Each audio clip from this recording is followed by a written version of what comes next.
إن عذاب ربك لواقع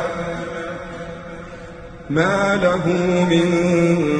دافع. وهذا عمر هرون عمر بعد قرأ سورة الطور أو سورة دشغليرتو حتى إذا بلغ شاء آية قاعدة إن عذاب ربك لواقع بقل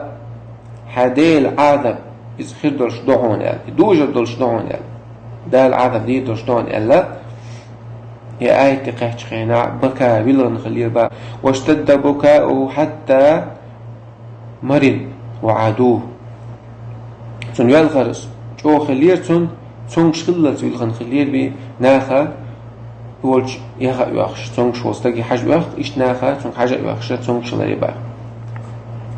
شيء أنت قال خلير باس عمرس وهو في الموشى ولجن شخينا ويحكى ده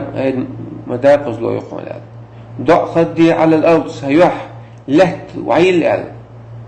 عساه أن يرحمني دال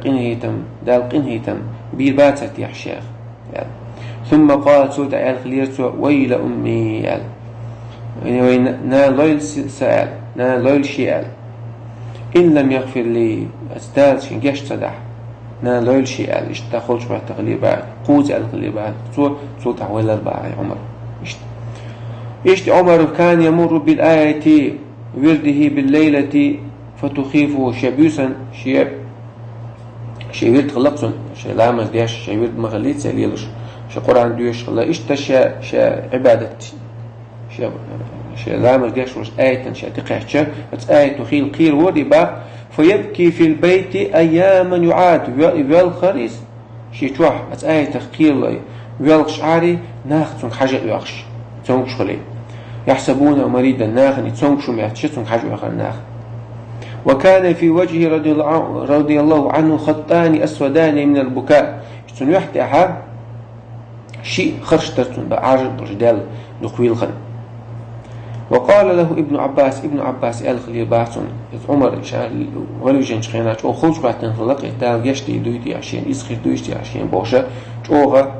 خلش باتن خلش ابن عباس الخليل باتون مصر الله بك الأمصار دا الحب عندلش